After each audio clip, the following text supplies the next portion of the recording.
ഒരു 1000 രൂപ സ്പെൻഡ് ചെയ്തിട്ട് 1 lakh റവന്യൂ ജനറേറ്റ് ചെയ്യാൻ പറ്റും. ഡിജിറ്റൽ മാർക്കറ്റിംഗിൽ ചില സമയത്തൊക്കെ പറ്റും. നമ്മൾ റീസെന്റ് ഒരു ക്ലോത്തിങ് ബ്രാൻഡിന്, വുമൺ ക്ലോത്തിങ് ബ്രാൻഡിന് വേണ്ടിയിട്ട് ചെയ്ത ഒരു മാർക്കറ്റിംഗ് ക്യാമ്പയിന്റെ റിസൾട്ട്സ് ആണ് ഈ മുകളിൽ കാണുന്നത്. നിങ്ങൾക്ക് നോക്കിയാൽ കാണാൻ പറ്റും ഏകദേശം ഒരു 1000 രൂപയിൽ താഴെയാണ് നമ്മൾ ആഡിന് വേണ്ടി സ്പെൻഡ് ചെയ്തത്. അവർ മുന്നേ ചെയ്തിരുന്നത് ഓഫ്ലൈൻ ആയിട്ട് ഓരോ സ്ഥലത്ത് പോയിട്ട് ടെക്സ്റ്റൈൽ ഓണേഴ്സിനെ കാണുന്നു, അവരോട് ചർച്ച ചെയ്യുന്നു, അങ്ങനെ ആയിരുന്നു അവരുടെ സെയിൽസ് നടന്നിരുന്നത്.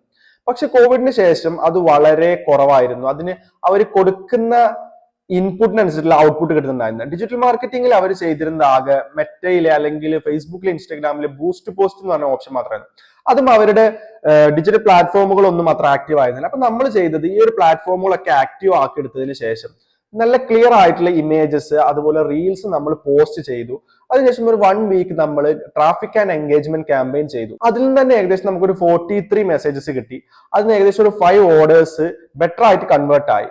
അതിന് ഏകദേശം നമുക്കൊരു 1 ലാഖിന്റെ മുകളിൽ അവർക്ക് ജനറേറ്റ് ചെയ്യാൻ സാധിച്ചു റവന്യൂ. സോ ഡിജിറ്റൽ മാർക്കറ്റിംഗ് എല്ലാ ബ്രാൻഡുകൾക്ക് വേണ്ടിയിട്ടും വർക്കിംഗ് ആണ്. നമ്മളത് എങ്ങനെ ബെറ്റർ ആക്കിയിട്ട് വർക്ക് ചെയ്യും, എങ്ങനെ എക്സ്പെരിമെന്റ് ചെയ്യും, അതിന് എങ്ങനെ റിസൾട്ട്സ് ഉണ്ടാക്കിയെടുക്കണം എന്ന് ഓരോ തവണ ഓരോ ബ്രാൻഡിനനുസരിച്ചിട്ട് നമ്മൾ മനസ്സിലാക്കിയിട്ട് ചെയ്യുമ്പോൾ അതിൽ നിന്ന് റിസൾട്ട്സ് കിട്ടും. സോ നിങ്ങൾക്ക് ഡിജിറ്റൽ മാർക്കറ്റിംഗ് റിലേറ്റഡ് ആയിട്ട് എന്തെങ്കിലും എൻക്വയറീസ് ഉണ്ടെങ്കിൽ comment down below. Okay, thank you.